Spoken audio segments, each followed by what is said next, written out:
اللهم صل على محمد وآل محمد. اعوذ باللہ من الشیطان الرجیم. بسم اللہ الرحمن الرحیم. الحمد للہ رب العالمین وصلی اللہ علی محمد وآلہ الطیبین الطاہرین. اللہم صل علی محمد وآل محمد. ناظرین کرام، السلام علیکم ورحمۃ اللہ وبرکاتہ. عقائد کریش کورس کے اس سیشن نمبر 14 جس میں ہماری گفتگو جسٹس آف گاڈ، عدل الہی کے بارے میں، جو ہمارے اصول دین کا دوسرا اصول ہے، توحید کے بعد عدالت، اس پر ہماری گفتگو چل رہی تھی. ہم نے بہت ساری چیزوں کو ڈسکس کیا. جہاں پر ہماری گفتگو رکی تھی جس سیکشن میں، وہ تھے وہ سوالات اور ڈاؤٹس جو لوگوں کے ذہنوں میں ہوتے ہیں عدل الہی سے متعلق. یعنی ایک طرف ہم نے ثابت کیا، میں نے دلیلیں آپ کے سامنے پیش کی، عقل کے ذریعے، فطرت کے ذریعے. قرآن کے اندر آپ دیکھ لیں، جگہ جگہ پر تاکید ہے کہ خدا کی اہم صفات میں سے ایک صفت یہ ہے کہ خدا عادل ہے. خدا ذرہ برابر کسی پر ظلم نہیں کرتا. تو ایک طرف سے خدا کا عادل ہونا ہمارے لیے یقینی ہے. کیوں؟ کیونکہ ہمارے پاس دلیل موجود ہے، عقل کی دلیل، فطرت کی دلیل، قرآن کی دلیل، محکم دلیل ہے. لیکن اس طرف سے کچھ چیزیں ہم دیکھتے ہیں جنہیں دیکھ کر انسان کے ذہن میں یہ خیال آتا ہے یا یہ سوال آتا ہے کہ اگر خدا عادل ہے تو اس طرح سے کیوں یہ حادثہ پیش آیا، کیوں کائنات یا دنیا اس طرح سے. تو ان سوالات کا جواب حاصل کرنا بے حد ضروری ہے، اور اس کا انسان کی پریکٹیکل زندگی میں بہت گہرا اثر ہے کہ اس کے لیے کلیئر ہو اور وہ ایک بصیرت کے ساتھ اور کلیئرٹی کے ساتھ اپنی زندگی بسر کرے. میں نے ایک لسٹ آپ کے سامنے پیش کی تھی مختلف ڈاؤٹس کی، میں اسے ریپیٹ نہیں کروں گا. ہم نے 2 ڈاؤٹس پر لاسٹ سیشن میں گفتگو کی. پہلا ڈاؤٹ تھا ڈفرنس ان کریشن کے بارے میں. دوسرا ہمارا جو ڈاؤٹ تھا وہ تھا مین میڈ ایول، کہ انسان جو ظلم کرتا ہے، برائی جو اس کائنات میں اپنے فری ول کے ذریعے ایجاد کرتا ہے، خدا کیوں اسے نہیں روکتا. ہم نے اس کا تفصیل سے جواب دیا لاسٹ سیشن میں. اس کا خلاصہ یہ ہے کہ اللہ نے اپنی حکمت اور وزڈم کے تحت انسان کو فری ول دیا ہے، اور فری ول کا نتیجہ اور آٹومیٹک رزلٹ یہ ہے کہ انسان اچھا کام بھی کر سکتا ہے، برا کام بھی کر سکتا ہے. اور اسی لیے جب انسان برا کام کرتا ہے تو ڈائریکٹ اس وقت آ کر اللہ انسان کے ہاتھ کو نہیں پکڑ لیتا ہے. کیوں؟ کیونکہ اللہ چاہتا ہے کہ انسان آزادی سے اپنے راستے کو اختیار کرے. اگر صحیح راستہ اختیار کرنا چاہتا ہے پھر بھی آزاد ہے، اگر برا راستہ اختیار کرنا چاہتا ہے تو پھر بھی آزاد ہے. اور میں نے قرآن کی آیت کی بھی اس بارے میں آپ کے سامنے تلاوت کی، سورۃ الانعام آیت نمبر 112، وَلَوْ شَاءَ رَبُّكَ مَا فَعَلُوا، کہ یہ برے انسان، یہ شیاطین جن و انس جو بیٹھ کر پلاننگ کرتے، ایک دوسرے کو آئیڈیاز دیتے ہیں اور پھر آ کر برے کام، برے پلانز کو امپلیمنٹ کرتے ہیں، دنیا میں فساد اور ظلم پھیلاتے ہیں. خدا اگر چاہے تو قدرت رکھتا ہے اور انہیں روک سکتا ہے، لیکن خدا یہ کام انجام نہیں دے گا. کیوں؟ کیونکہ خدا کے وزڈم کے خلاف ہے. لیکن یہاں پر ہم اس پوائنٹ پر رکے تھے لاسٹ ہمارے ڈسکشن میں کہ کیا اس کا مطلب یہ ہے کہ خدا اتنی آسانی سے ظلم ہونے دیتا ہے؟ کیوں؟ کیونکہ انسان فری رہے، فری ول رہے، اور کوئی ریاکشن اللہ کی طرف سے، اللہ کے سسٹم کی طرف سے موجود نہیں ہے.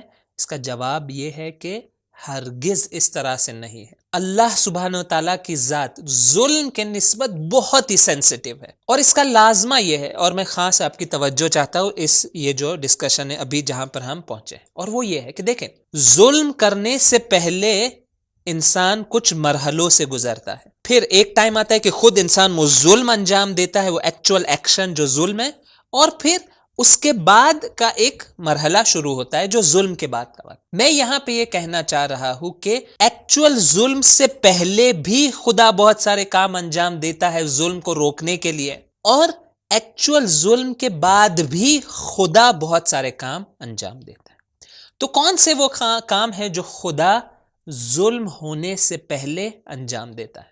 میں آپ کے سامنے بیان کروں. سب سے اہم کام جو خدا انجام دیتا ہے اور خدا نے انجام دیا ہے وہ یہ ہے کہ خدا نے دوسرے انسانوں کو یہ ذمہ داری دی ہے کہ اگر تم دیکھ رہے ہو کہ کوئی انسان کسی پر ظلم کرنے جا رہا ہے تو تم جا کر اس ظلم کو روکو. دیکھیں ہم نے جو گفتگو کی تھی انڈائریکٹ جسٹس کے بارے میں، جس میں ہم نے کیا بیان کیا تھا؟ ہم نے یہ بیان کیا تھا کہ اللہ نے جسٹس کا ایک حصہ انسانوں کے سپرد کر دیا ہے، انسانوں کو دے دیا ہے کہ اس ایریا میں جسٹس کو اسٹیبلش کرنا تمہاری ذمہ داری ہے. خدا ڈائریکٹ نہیں آئے گا. کیوں؟ خدا آزمانا چاہتا ہے، خدا ٹیسٹ کرنا چاہتا ہے. ظالم کو بھی ٹیسٹ کرنا چاہتا ہے کہ وہ کیا ظلم کرے گا اور یہ اپنے روح کو برباد کرے گا، اور اسی طرح مومنین کو، نیک لوگوں کو، دنیا کے ایسے لوگ جن کی انسانیت ابھی بھی زندہ ہے، ان کے اندر کچھ نہ کچھ ہیومینٹی موجود ہے، انہیں بھی ٹیسٹ کرنا چاہتا ہے کہ کیا یہ لوگ جا کر ظلم کے خلاف آواز اٹھائیں گے اور ظلم کو روکیں گے. تو یہ ایک بہت امپورٹنٹ نقطہ ہے، پوائنٹ ہے کہ ظلم ہونے کے پہلے اللہ نے ظلم کو روکنے کی ذمہ داری انسانوں کو دے دی ہے. انسانوں کو کہا ہے کہ اے انسان تو جا اس زمین پر عدل کو قائم کر، جسٹس کو اسٹیبلش کر، ظلم ہرگز نہیں ہونے دینا. اور ہماری شرعی اور دینی ذمہ داریوں میں سے ایک اہم ذمہ داری یہ ہے کہ ہم اگر اپنی اطراف میں ظلم دیکھیں تو جتنا ہمارے لیے پاسبل ہے ہم کوشش کریں اس ظلم کو روکیں. کہیں دنیا میں اور ظلم ہو رہا ہے، جتنا ہم کر سکتے ہیں ہم لوگ ضرور اس ظلم کو روکنے کے لیے کام انجام دیں. آئے میں کچھ مثالیں آپ کے سامنے پیش کرتا ہوں. دیکھیں آج جس دنیا میں ہم رہے ہیں اس میں کتنا سارا ظلم اس وجہ سے ہے کہ ظالمین پلان کر رہے ہیں، ظلم کر رہے ہیں، اور وہ لوگ جنہیں ظلم کو روکنا چاہیے وہ ساکت ہے، وہ لوگ کوئی ایکشن نہیں اٹھا رہے. کم سے کم اپنی آواز تو یہ ہم سب بلند کر سکتے ہیں. میں ایگزامپلس دوں. آج دنیا میں بھوکمری اور غریبی بہت شدت سے موجود ہے، اور کیونکہ یہ خاص ایام ہیں، ہندوستان میں لاک ڈاؤن ہے. ہمارے ہندوستان میں ہمیں دور جانے کی ضرورت نہیں ہے. نارملی ہمارے ذہن میں یہ تصور آتا ہے کہ بھوکمری یہ فار ایگزامپل افریقہ کے کچھ کنٹریز میں وہاں پر یہ مشکل ہے، جس طرح آپ فوٹو میں بھی دیکھ سکتے ہیں، اور یقیناً وہاں پر ایک بڑا پورے افریقن کانٹیننٹ میں بالخصوص بعض ملکوں میں بھوکمری، ہنگر اور پاورٹی ایک بڑا مسئلہ ہے. لیکن ہمیں دور جانے کی ضرورت نہیں ہے. ہمارے ہندوستان میں بھی لاکھوں لوگ ایسے ہیں جنہیں ایک وقت کا کھانا مشکل سے نصیب ہوتا ہے، اور آپ تصور کریں اس لاک ڈاؤن میں بیچارے جو ڈیلی ویج ورکرز ہیں ان کے پاس کوئی ذریعہ نہیں ہے، نہ پیسے کمانے کا، نہ اپنے کھانا اور غذا کا انتظام کرنے کا. تو یہاں پر یہ ہماری شرعی، انسانی، دینی، اخلاقی ذمہ داری ہے کہ ہم جتنا ہو سکے اس چیز میں کنٹریبیوٹ کریں. اور آپ جانتے ہیں کہ مختلف تنظیمیں ہیں جو اس کام کو انجام دے رہی ہے، آپ انہیں مدد کر سکتے ہیں. لیکن میرا یہ سوال یہ ہے کہ کیا خدا نے کائنات میں اناج کم رکھا ہے؟ کیا خدا نے اناج اگانے کا طریقہ انسانوں کو نہیں سکھایا ہے؟ یہ تمام چیزیں ہمارے سامنے موجود ہے. آج اگر پوری دنیا میں جتنا فوڈ پروڈکشن ہے، جتنا فوڈ پروڈیوس ہوتا ہے اس کو دیکھیں، کوئی انسان بھوکا نہیں سونا چاہیے. اتنا فوڈ آج دنیا میں پروڈیوس ہوتا ہے کہ ہر انسان تک وہ پہنچ سکتا ہے. لیکن کیا کرے کہ ایسا سسٹم اور ایسا ظالمانہ نظام بعض جگہوں پہ بن چکا ہے کہ یہ کھانا اور یہ اناج سڑ جاتا ہے لیکن اس کے مستحق تک بعض ایسے کیسز ہو چکے ہیں. آپ انٹرنیٹ پر دیکھ سکتے ہیں خود ہمارے ہندوستان میں کہ کتنے ہزار ٹن کھانا سڑ گیا. کیوں؟ مختلف وجوہات کے بنا پر، لیکن وہ مستحق تک نہیں پہنچا. اسے ہم کیا کہیں گے؟ یہاں پر اللہ نے ذمہ داری دی ہے انسانوں کو کہ وہ ظلم ہونے سے پہلے آ کر اسے روکنے کی کوشش کرے. یا مثال کے طور پہ آج دنیا میں قتل و غارت اور جہاں پر لوگوں کے بیسک حقوق کو چھینا جاتا ہے یہ موجود ہے. اس کی ایک اہم وجہ یہ ہے کہ جو خدا نے انسانوں کو ذمہ داری دی تھی عدالت قائم کرنے کی، اس پر عمل نہیں ہو رہا. اور اس سے بعد جو آج ہم دیکھتے ہیں کہ اسپریچول اعتبار سے، روحانی اور معنویت اعتبار سے دنیا میں لاکھوں کروڑوں لوگ ہیں جو محروم ہیں، جو ڈپرائیوڈ ہے، جنہیں حق کی پہچان نہیں ہے، کوئی گائیڈنس نہیں ہے، بس اندھوں کی طرح اس دنیا میں اپنی زندگی بسر کر رہے ہیں، کوئی چراغ، کوئی نور ان کے پاس نہیں ہے، اور یہ ایک روحانی ظلم میں وہ مبتلا ہے، یا خود اپنے نفس پر ظلم کر رہے ہیں یا دیگر لوگ ان پر ظلم کر رہے ہیں۔ تو یہاں پر بھی عدالت قائم کرنا انسانوں کی ذمہ داری ہے۔ اور دیکھیں یہاں پہ میں قرآن کی آیت کی بھی تلاوت کر دوں، جہاں پر خدا ڈائریکٹلی انسانوں کو کہہ رہا ہے کہ اے انسانوں جاؤ عدالت قائم کرو، یا ایھا الذین آمنو، اور اس آیت میں خطاب ہے مومنین سے، ہم سب سے، آپ سے اور مجھ سے، کہ اے ایمان لانے والو کونو قوامین للہ شہداء بالقسط، کہ اے مومنو خدا کی راہ میں قیام کرو، رائز اپ، ویک اپ، کچھ عمل انجام دو، شہداء بالقسط، اور عدالت کے شاہد اور وٹنس بنو، ایسا کام کرو کہ تمہارے ذریعے یہ عدالت ایجاد ہو سکے۔ وَلَا يَجْرِمَنَّكُمْ شَنْآنَ قَوْمٍ أَلَّا تَعْدِلُوا، کسی قوم کی دشمنی یہ سبب نہ بنا دے آپ کے لیے کہ ان پر ظلم کرو۔ دیکھیں قرآن مجید کی یہ تعلیمات ہے کہ حتیٰ قرآن یہ ہمیں سکھاتا ہے کہ دشمن کے نسبت بھی انسان عدل اور عدالت اور جسٹس سے پیش آئے، اور کسی کے نسبت دشمنی یا کینہ سبب نہ بنے کہ اس کے حق میں نعوذ باللہ انسان ظلم کر بیٹھے۔ اعدلوا، عدل کو برقرار کرو، ہوا اقرب للتقوی، یہ تقوی سے نزدیک تر ہے۔ خدا تقوی کو پسند کرتا ہے، اور عدل کے ذریعے انسان تقوی کے نزدیک ہوتا ہے۔ اگر انسان اپنے زندگی میں عدالت لے گا، اپنے بچوں کے نسبت، اپنے بیوی کے نسبت، بیوی اپنے شوہر کے نسبت، مومن ایک دوسرے بھائی کے نسبت، انسان دوسرے انسان کے نسبت اگر عدالت سے پیش آئے تو وہ تقوی سے نزدیک ہوا ہے۔ ان اللہ خبیر بما تعملون، اور یہ تمام آپ کے کام کو خدا دیکھ رہا ہے، وہ علم رکھتا ہے کہ کون ظلم کر رہا ہے، کون ظلم کو مٹانے کی کوشش کر رہا ہے، ہر ایک کے اعمال پر خدا کی نظر موجود ہے۔ تو یہ وہ ریاکشن ہے جو ظلم کے پہلے ہے، کہ اللہ نے ہمیں ڈیوٹی دے دی ہے کہ انسان تو جا ظلم کرو۔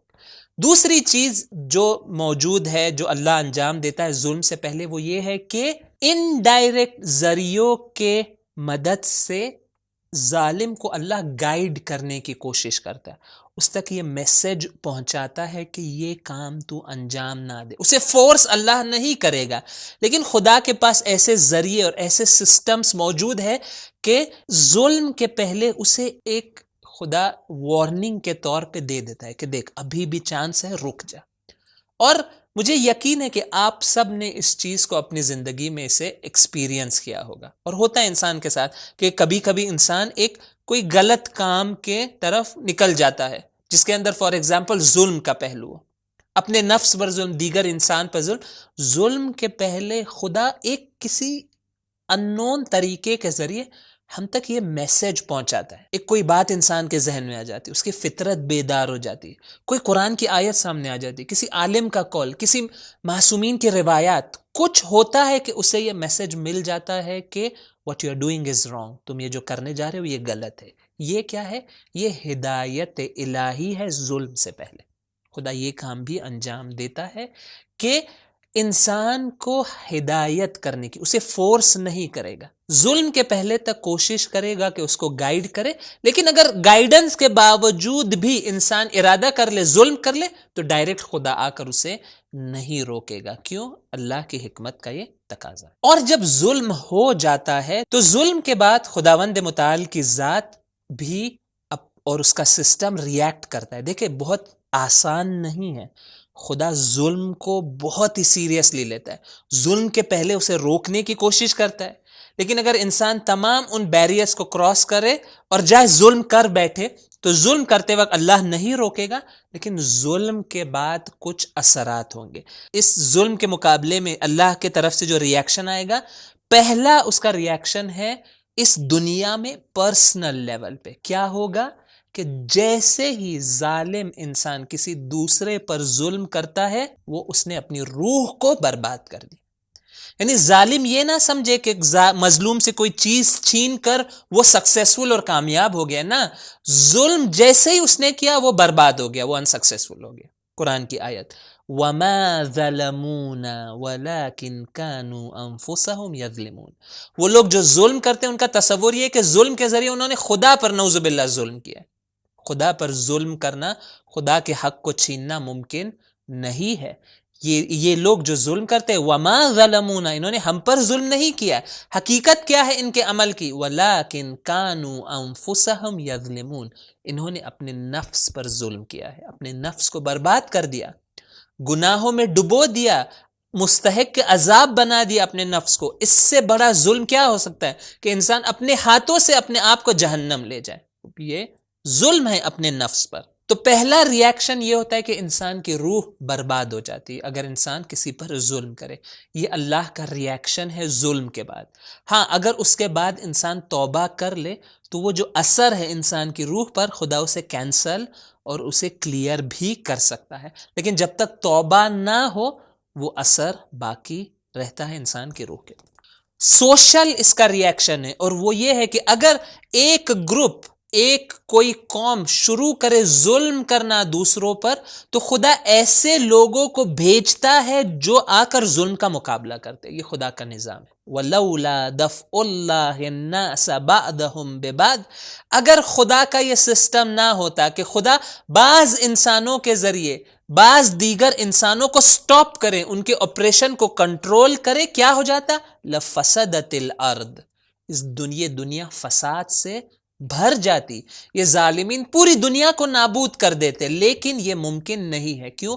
کیونکہ جیسے ہی ظالم، اور یہ میں سوشل لیول پہ بات کر رہا ہوں، کہ ظالمین مل کر کسی پر ظلم کرنا شروع کرتے، خدا مومنین میں سے ایسے گروہ کو اٹھاتا ہے جو آ کر خدا کی راہ میں محنت اور کوشش کرتے اور اس ظلم کو سٹاپ کرتے ہیں. وَلَكِنَّ اللَّهَ ذُو فَضْلٍ عَلَى الْعَالَمِينَ، اور یہ خدا کے فضل و کرم کی نشانی ہے کہ وہ ظالمین کے ظلم کو روکنے کے لیے ہمیشہ ایسے پاک اور نیک اور مومن لوگوں کو بھیجتا ہے جو اپنی جان قربان کر کر لوگوں کو ظلم سے بچاتے ہیں. اور ہمارے پاس کتنی تاریخ میں مثالیں موجود ہیں. خود ہمارے ائمہ معصومین نے ظلم کا مقابلہ کیا تاکہ یہ جو ظالمین ہے وہ فساد کو پوری دنیا میں نہ پھیلا سکے. اور آج بھی یہی ہے کہ مختلف جہاں دنیا میں ظلم ہو رہا ہے وہاں پر ریزسٹنس اور مقاومت بھی اس ظلم کے مقابلے میں موجود ہے. کیوں؟ کیونکہ یہ اللہ کا رسپانس ہے.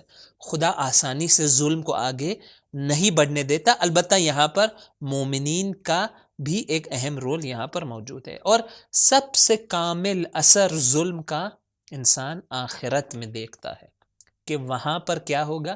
یہ روایت جو رسول اسلام حضرت محمد مصطفیٰ صلی اللہ علیہ وآلہ وسلم سے منقول ہے، اسے میں یہاں پر آپ کے سامنے پڑھنا چاہتا ہوں کہ یہ وہ روایت ہے جو ہمارے لیے ایکسپلین کرتی ہے کہ قیامت کے دن ظالم اور مظلوم کا ریلیشن شپ کیا ہوگا. دیکھیں دنیا میں کلیئر ہے، دنیا میں کیا ہے، ظالم آتا ہے مظلوم کا نقصان کرتا ہے، یا اس کی جان لے لیتا ہے، یا اس کا مال، اس کی اولاد، اس کی پراپرٹی، اس کی عزت، الگ الگ طرح کے ظلم ایک ظالم مظلوم کے نسبت انجام دے سکتا ہے. تو اس دنیا میں بہت ہی کلیئر ہے کہ ظالم آ کر ظلم کرتا ہے، مظلوم پر بہت ہی سخت یہ وقت گزرتا ہے. اسی طرح ہے نا کہ مظلوم بہت ہی ڈیفیکلٹ سچویشن سے گزرتا ہے جب اس پر ظلم ہو رہا ہے. دیکھیں قیامت کے دن کیا ہوگا. اس روایت کی طرف آپ کی توجہ چاہتا. یوم المظلوم علی الظالم اشد من یوم الظالم علی المظلوم.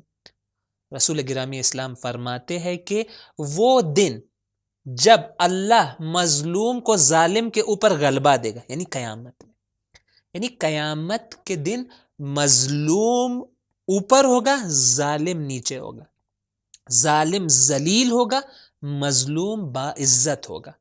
اور یہ روایت کہتی ہے کہ وہ دن جب مظلوم کو غلبہ حاصل ہے ظالم پر، قیامت کا دن، وہ کئی گنا سختر ہوگا ظالم کے لیے اس کے کمپیریزن میں وہ دن جس دن ظالم نے ظلم کیا تھا. فار ایگزامپل آج ظالم ظلم کرتا ہے، کسی کے پیسے چھین لیتا ہے، کتنی تکلیف ہوتی ہے مظلوم کو. قیامت کے دن جب اس کا بدلہ لیا جائے گا، جب سسٹم چینج ہوگا، خدا کی عدالت آ جائے گی، وہ دن ظالم پر اشد اور کئی برابر مشکل گزرے گا اس دن جس دن اس نے مظلوم کو تکلیف پہنچائی تھی، کئی گنا تکلیف اسے قیامت میں جھیلنی ہوگی. یہ خدا کا نظام ہے، یہ خدا کی عدالت ہے، اور خدا عدالت کے بارے میں اور ظلم کے مقابلے میں شدت حساس اور سینسٹیو ہے، یعنی فوراً اللہ کا سسٹم ریئیکٹ کرتا ہے. تو انسان یہ نہ سمجھے کہ ظلم بہت ہی ایزی ہے. ہاں بس یہ ہے کہ ایکچوئل ظلم کرتے وقت خدا ڈائریکٹ آ کر کسی کو نہیں روکے گا، پہلے روکنے کی کوشش کرے گا دوسرے انسانوں کے ذریعے، الہی ہدایت کے ذریعے، اور ظلم کے بعد خدا ایسا کام ظالم کے ساتھ انجام دے گا کہ اسے توبہ کا موقع دے گا، اسے مشکلات میں ڈالے گا، وہ اپنے ظلم کا اثر دیکھے گا.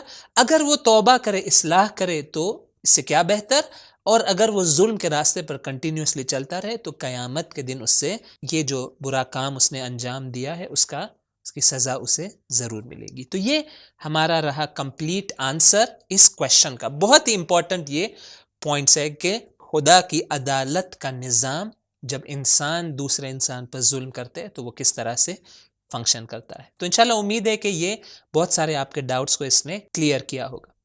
آئے اپنی گفتگو کو آگے بڑھائے. تو یہ ڈاؤٹ نمبر 2، کویشچن نمبر 2 یہاں پر ختم ہوتا ہے. آ جائے ہم اپنے نیکسٹ ڈاؤٹ پر، اور یہ ڈاؤٹ نمبر 3 کو ہم ڈسکس کر کے آج کی ہماری گفتگو ختم ہو جائے گی.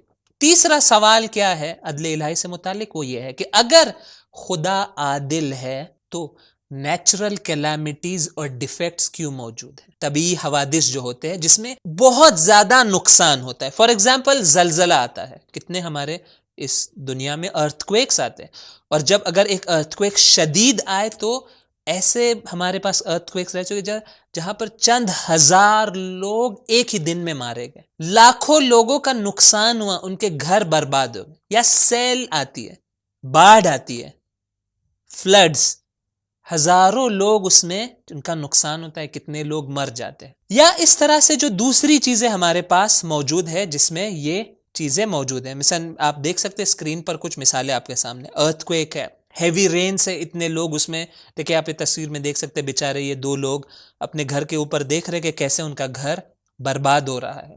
کیا یہ عدل الہی کے خلاف نہیں ہے؟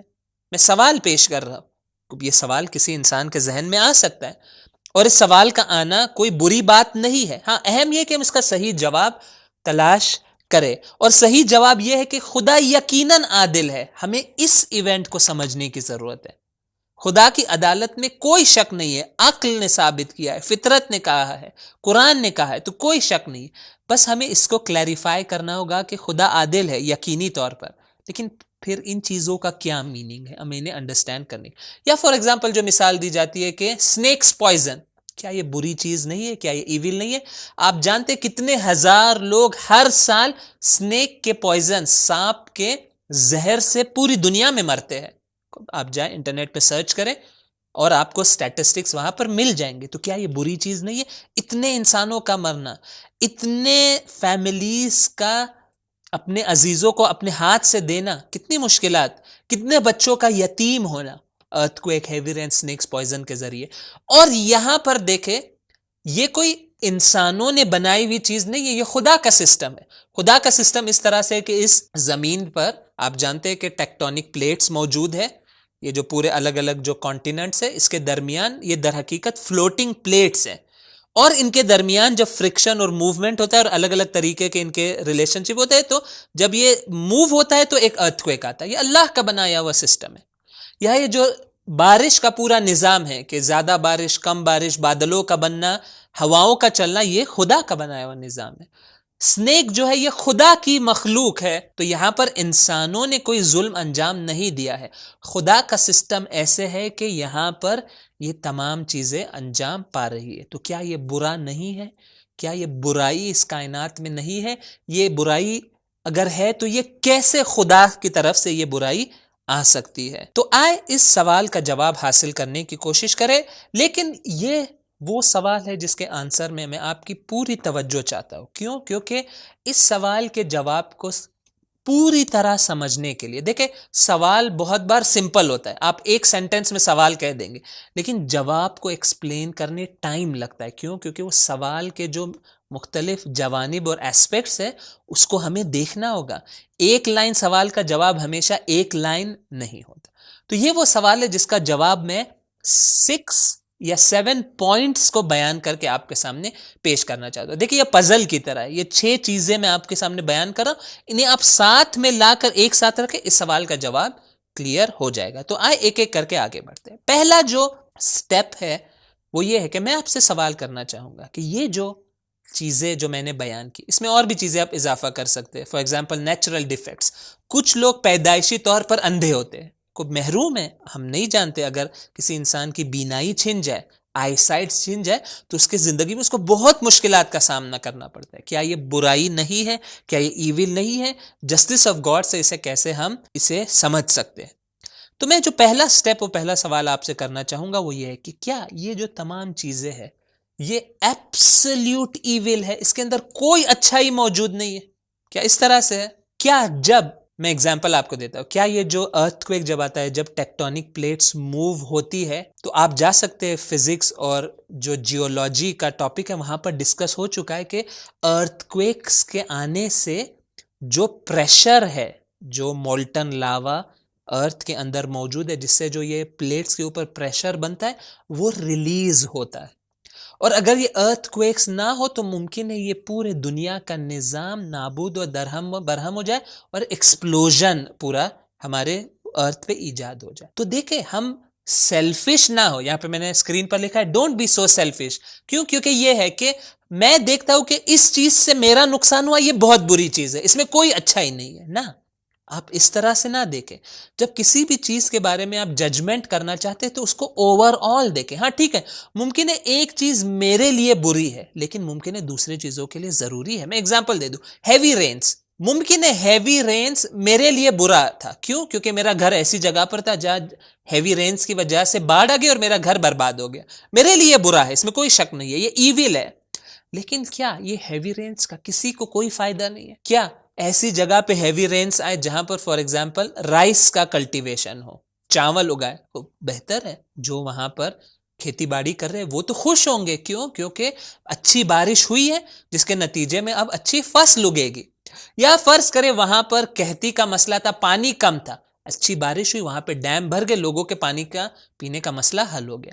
تو دیکھیں یہ فرسٹ پوائنٹ بہت امپورٹنٹ ہے کہ یہ ان میں سے کوئی بھی چیز, تمام یہ ایگزامپلس ہیں, ان میں سے کوئی چیز ایبسولوٹ اور 100% ایول نہیں ہے. ہاں اس کے اندر ایول برائی موجود ہے ان تمام چیزوں میں, لیکن اچھائی بھی موجود ہے, اس کے فائدے بھی موجود ہیں. سانپ کی مثال لے لیں, سانپ انسانوں کے لیے خطرناک ہے اور ایول ہے, انسان کو مار سکتا ہے, نقصان پہنچا سکتا ہے. لیکن میں آپ سے سوال کروں گا کہ کیا یہ پوائزن خود سنیک کے لیے اچھا ہے یا برا ہے؟ میں آپ کو ایک بات کہہ دوں کہ اگر یہ سانپ کے پاس پوائزن نہ ہوتا تو کیا ہوتا آپ کو پتا ہے کہ انسانوں کا ایسا حملہ سانپوں پر ہوتا, بچے ڈھونڈ ڈھونڈ کر ان سانپوں کو مار دیتے. کیوں؟ کیونکہ کوئی خطرہ ہی نہیں ہے. فرض کرے کہ ایک جگہ ہے جہاں پہ بچے کھیل رہے ہیں اور وہاں پہ سینکڑوں سانپ گھوم رہے ہیں اور سانپ کے پاس اپنے ڈیفنس کا کوئی میکینزم موجود نہیں ہے. کیا کریں گے؟ بچے جا کر کھیل کود میں انہیں مار دیں گے. بچوں کو کھیلنے کے لیے ایسی چیزیں ضروری ہوتی ہے جہاں پہ کوئی مزہ ہے, کوئی ایسی چیز ہو. مخصوصاً آپ ابھی جانتے ہیں یہ کورونا کے ایام میں بچے گھر پر ہیں, انہیں ایسی چیزیں چاہیے جس میں کوئی مزہ آئے, کوئی انٹرٹینمنٹ اور کوئی وہاں پہ ایکسائٹمنٹ کا پہلو ہو. تو دیکھیں یہ پوائزن خود سانپ کے لیے تو خیر ہے, اچھائی ہے. اور سانپ کا وجود اس سسٹم کو چلنے کے لیے, اگر سانپ نہ ہو تو آپ کے گھروں میں چوہے بھر جائیں گے. کیا آپ چاہتے ہیں یہ چیز انجام پائے کہ سانپ اس زمین سے ختم ہو جائے؟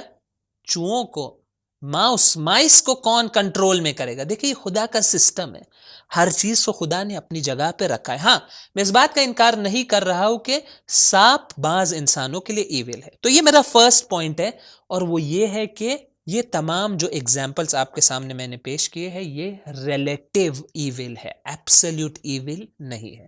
یعنی 100% بری چیز نہیں ہے, ریلیٹیو ہے. یعنی میرے لیے بری ہے, کسی اور کے لیے اچھی ہے, ایک مکس چیز ہے.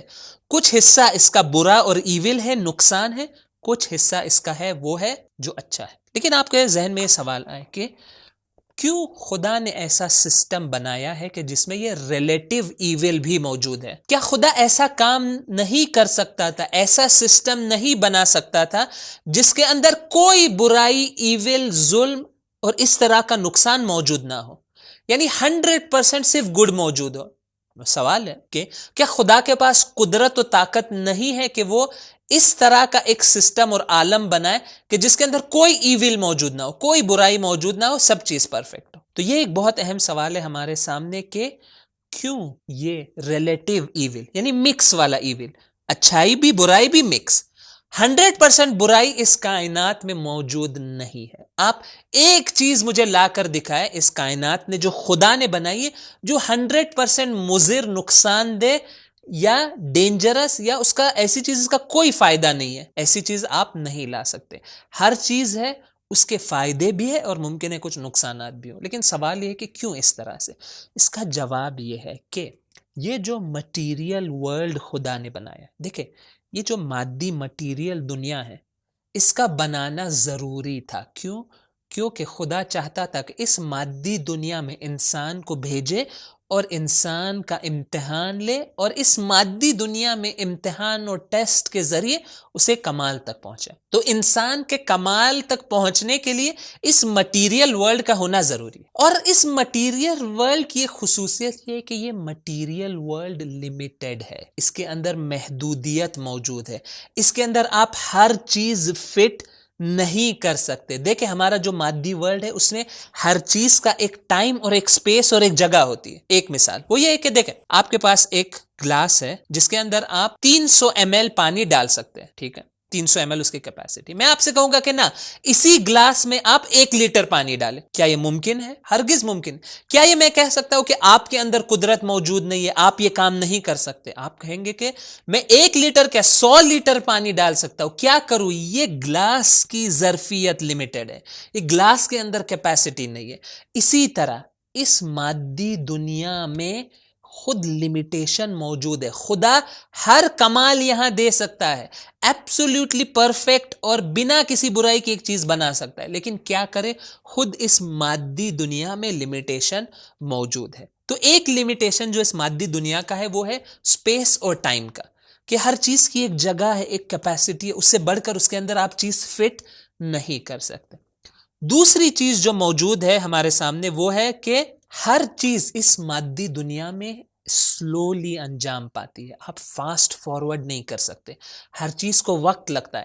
آپ ایک دن میں ایک درخت نہیں بنا سکتے، کیوں؟ کیونکہ یہ مادی دنیا ہے، لمیٹیشن ہے۔ آپ بیج بوئیں گے، پانی ڈالیں گے، وہ چھوٹا پودا بنے گا، شاید 1-2 چند سال لگ جائے کہ وہ بڑا درخت بنے۔ آپ اس پروسیس کو ایک حد تک ٹیکنالوجی کے ذریعے فاسٹ کر سکتے، لیکن اتنا فاسٹ فارورڈ نہیں کر سکتے کہ ایک دن کے اندر آپ ایک پورا درخت بنا لے۔ کیوں؟ کیونکہ یہ مادی دنیا کی لمیٹیشن ہے، تو ٹائم لگتا ہے۔ تو اللہ کی ذات، جب اللہ نے یہ مٹیریل ورلڈ بنایا ان لمیٹیشنز کے ساتھ، تو اس کے اندر چیزیں اس طرح سے سلو اور گریجولی انجام دیں گی۔ دوسری لمیٹیشن اس مادی دنیا کی وہ یہ ہے کہ یہ وہ دنیا ہے جہاں پر کانفلکٹ موجود ہے، ہر چیز فٹ یہاں پر نہیں ہو سکتی۔ اور وجہ بھی یہ ہے کہ اگر آپ چاہتے ہیں سانپ کو ایجاد کرے تاکہ یہ نظام صحیح سے چلے، تو چوہے کا ہونا بھی ضرورت ہے جو سانپ کی غذا ہے۔ اگر چوہا ایجاد کیا ہے تو اس کی غذا جو اناج ہے اس کا ہونا بھی ضروری ہے۔ تو دیکھیں اگر آپ چاہتے ہیں کہ سانپ باقی رہے تو سانپ کا چوہے کو کھانا ضروری ہے، کانفلکٹ ہے، دونوں باقی نہیں رہ سکتے۔ اگر آپ کہیں گے چوہے کو باقی رہے، سانپ مر جائیں گے کہ ان کے کھانے کے لیے کوئی نہیں ہے۔ اگر آپ کہیں گے کہ نہ سانپ باقی رہے، کیوں؟ کیونکہ ان کا بڑا امپورٹنٹ رول ہے اس سسٹم میں، تو ٹھیک ہے، سانپ آئیں گے اور چوہے کو نابود کر دیں گے۔ تو دیکھیں یہ جو فوڈ چین اور پورا ایکو سسٹم بنا ہے، اس کی وجہ یہ ہے کہ یہ مادی دنیا لمیٹڈ ہے، ایک کے بچنے کے لیے دوسرے کے نابود ہونا ضروری ہے۔ تو اسی وجہ سے آپ اس دنیا میں یہ شر اور یہ برائی اور یہ نیگیٹو چیزیں دیکھ سکتے ہیں۔ مثال کے طور پہ چوہے کا مر جانا، سانپ آ کر چوہے کو اس کے کھا لیا، چوہے کے لیے بری چیز ہے، اس کی حیات ہاتھ سے گئی، لیکن یہ اس سسٹم کا لازمہ ہے۔ مٹیریل ورلڈ لمیٹیشن کا مطلب یہی ہے کہ آپ 100% اچھائی اس میں نہیں بھر سکتے۔ میکسیمم یہ جو سسٹم اچھائی اور گڈنس اور خیر لے سکتا ہے وہ فار ایگزامپل ہے 70 یا 80%۔ اور خدا کی عدالت اور قدرت کا تقاضا یہ ہے کہ خدا نے اس مادی دنیا میں بیسٹ پاسبل ڈیزائن بنائی ہے، یعنی اس سے بہتر خدا کی طرف سے سسٹم ممکن نہیں تھا، نہ اس لیے کہ خدا کے پاس قدرت نہیں ہے، نہ خدا کی قدرت لامحدود ہے، مشکل یہ کہ اس مادی دنیا کے پاس کیپیسٹی لینے کی موجود نہیں ہے۔ بہت ہی امپورٹنٹ نکتہ ہے، خدا کی قدرت لمیٹڈ نہیں ہے، اور یہ بہت بار ہوتا ہے۔ میں اور ایک مثال دے دوں، ایک استاد ہے جو فرسٹ کلاس کے اسٹوڈنٹس کو میتھمیٹکس پڑھا رہا ہے، تو کیا وہ بہت ہی کمپلیکیٹڈ میتھمیٹکس جو 10th اسٹینڈرڈ میں پڑھایا جا سکتا ہے وہ فرسٹ اسٹینڈرڈ والے کو پڑھا سکتے ہیں؟ آپ یقیناً کہیں گے کہ نہ، نہیں پڑھا سکتے۔ کیوں؟ کیا اس ٹیچر میں صلاحیت و قدرت نہیں ہے، نالج نہیں ہے کہ وہ 10th اسٹینڈرڈ والا میتھمیٹکس اس تک پہنچائے؟ نہ، اس کے اندر صلاحیت موجود ہے، وہ تو پی ایچ ڈی والا میتھمیٹکس بھی اس بچے کے لیے بیان کر سکتا ہے، لیکن اس فرسٹ اسٹینڈرڈ کے بچے کے پاس کیپیسٹی نہیں ہے۔ تو لمیٹیشن استاد کی طرف سے نہیں ہے، اسٹوڈنٹ کی طرف سے۔ اسٹوڈنٹ اس سے زیادہ کمال اور میتھمیٹکس نہیں سیکھ سکتا۔ اسی طرح یہ مادی دنیا جس کے اندر سپیس، ٹائم، کانفلکٹ، سلو چیزوں کا ہونا، ہر چیز کو ٹائم لگنا، اس کی وجہ سے خدا 100% خیر اور کمال اور اچھائی اس دنیا میں نہیں ڈال سکتا۔ کیوں؟ کیونکہ نہ خدا کی طاقت لمیٹڈ ہے، دنیا کے اندر کیپیسٹی نہیں ہے۔ وہی جو گلاس کی مثال، میں ہزاروں لیٹر پانی دے سکتا ہوں، لیکن اس جگ کے اندر 1 لیٹر سے زیادہ کیپیسٹی نہیں ہے، اس سے زیادہ وہ نہیں لے سکتا۔ اسی طرح اس مادی دنیا میں خدا نے بیسٹ پاسبل ڈیزائن اور کمال دیے ہے، کہ جسے عربی میں کہا جاتا ہے یہ خدا کا جو نظام ہے وہ ہے نظام احسن، یعنی بیسٹ پاسبل نظام خدا نے بنایا ہے۔ جتنا کمال اور پرفیکشن اور اچھائی اس دنیا میں سما سکتی تھی اللہ نے ڈال دیے، لیکن لمیٹیشنز کی وجہ سے کچھ برائی بھی اس سسٹم میں موجود ہے۔ تو یہ 2 پوائنٹس ہیں جو ہم نے اب تک بیان کیے ہیں۔ میرا وقت یہیں پر ختم ہوتا ہے، ابھی بھی یہ گفتگو ہماری جاری ہے۔ انشاءاللہ کل ضرور آئیے گا تاکہ ہم اس ڈسکشن کو کمپلیٹ کر سکیں۔ ہمارا ڈسکشن میں یہاں پر ادھورا چھوڑ رہا ہوں کیونکہ وقت میرا ختم ہو چکا ہے۔ انشاءاللہ اسی ڈسکشن کو آگے بڑھائیں گے، اور اس سے اور انٹرسٹنگ 5 اور پوائنٹس ہے جسے میں اضافہ کروں گا تاکہ یہ جواب پورا کامل ہمارے ذہن میں آ جائے، ایک پزل کی طرح ہم تمام ایسپیکٹس کو اس سوال کے سمجھ سکے، تاکہ کوئی شبہ، کوئی ڈاؤٹ ہمارے ذہن میں باقی نہ رہے۔ ناظرین، آپ کا میں تہہ دل سے شکر گزار ہوں کہ اس طرح کے دروس میں آپ آتے رہے ہیں، اور خداوند متعال کی بارگاہ میں یہی دعا ہے کہ وہ ہمیں روز بروز علم دین، معرف الہی کو حاصل کرنے کی توفیق ہمیں عطا کرتا رہے۔ والسلام علیکم ورحمۃ اللہ وبرکاتہ۔ سبیل میڈیا، قرآن و اہل بیت کا راستہ، کامیابی کا راستہ۔